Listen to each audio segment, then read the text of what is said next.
Comme je vois encore énormément de confusion sur ce qu'est et n'est pas la thérianthropie, j'ai décidé de vous concocter un petit jeu. Je vais vous énumérer des concepts et vous allez me dire s'il s'agit oui ou non de thérianthropie selon vous. Chaque bonne réponse vous fera gagner un point, donc partagez votre score en commentaire. Première question, très simple. Est-ce que la thérianthropie est le fait de s'identifier de manière sérieuse et constante en tant qu'un animal non humain?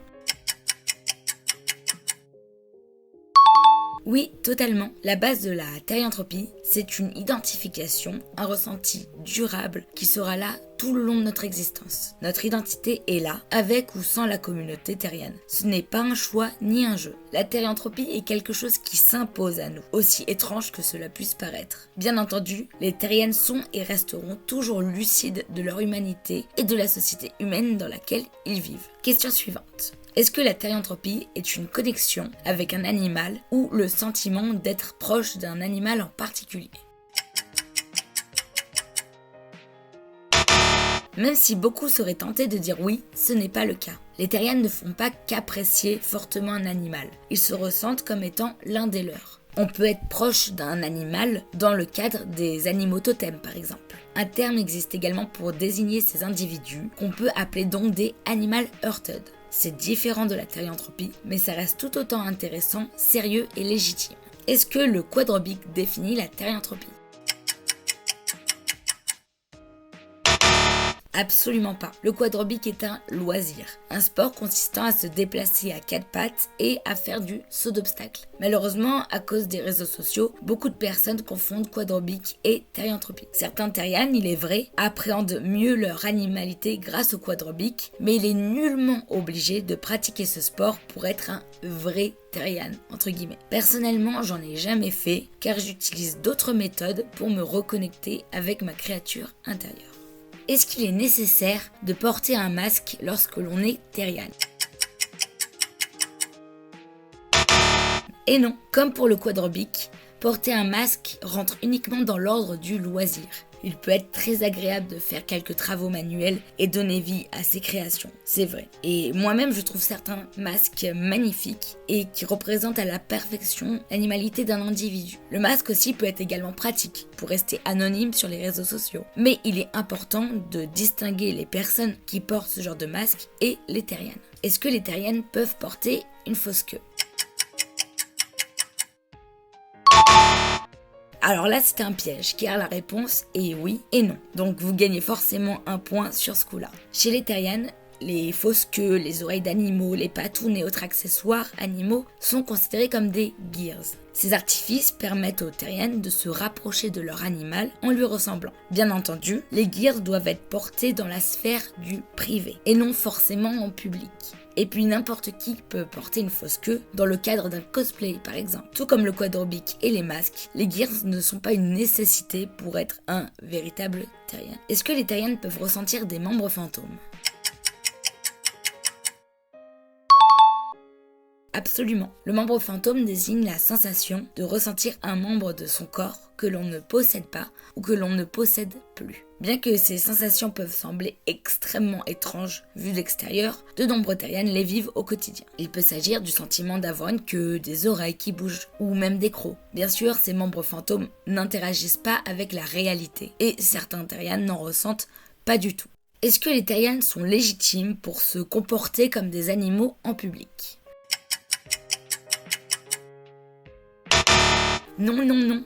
Les terriennes sont avant tout humains et doivent se comporter comme n'importe qui en société. Bien que les terriennes puissent vivre des shifts, c'est-à-dire des variations de leur animalité, ils doivent respecter les règles de base de vie en société. Si un terrienne veut aboyer dans son coin, mordre ses peluches ou marcher à quatre pattes, en privé, grand bien lui fasse. Mais si un terrienne se met subitement à hurler comme un loup dans la rue ou à grogner sur les passants en disant que c'est son animal en lui qui le contrôle, alors là, la thérianthropie c'est le cadet de ses soucis. Est-ce que le concept de thérianthropie est né avec l'apparition des réseaux sociaux ?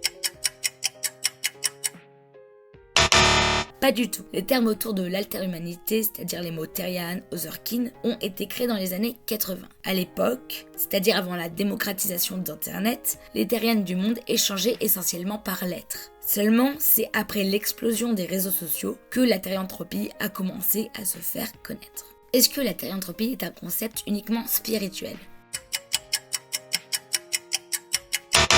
Et non, il ne faut pas oublier que la thérianthropie n'est pas nécessairement liée à une réincarnation puissante ou à une âme qui serait tombée dans le mauvais corps. La thérianthropie peut aussi être neuropsychologique. Par exemple, elle peut naître d'une neuroatypie, comme l'autisme. Elle peut également apparaître suite à un trauma dans l'enfance. Enfin, certaines terriennes le sont suite à une éducation spécifique ou à un environnement particulier. Dire que la thérianthropie est uniquement spirituelle efface une grande partie de la communauté. La thérianthropie, c'est comme le Fury.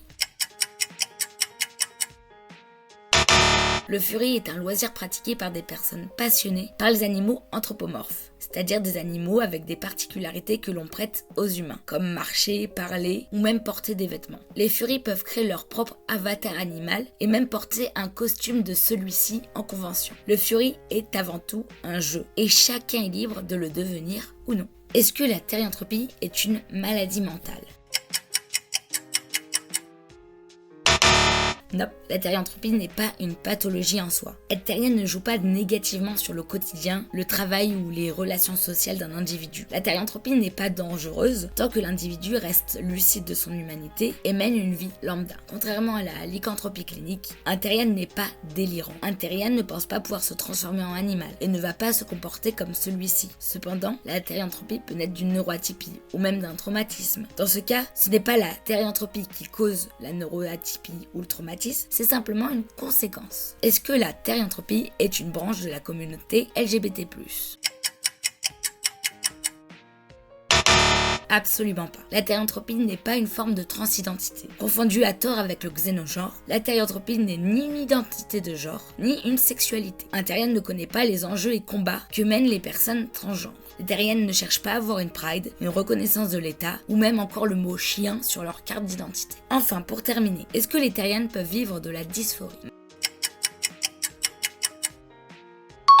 Malheureusement oui. La dysphorie n'est pas un concept dédié uniquement aux personnes transgenres. La dysphorie est un sentiment de souffrance lié à l'apparence physique de l'individu. Les terriennes peuvent être tristes en voyant dans le miroir qu'ils n'ont pas d'oreilles pointues, de queue, de pattes ou même de crocs. Les terriennes peuvent également ressentir une nostalgie à l'idée d'être loin de leur véritable famille ou de leur véritable environnement. Alors, vous avez eu quel score ? Dites-moi tout par commentaire.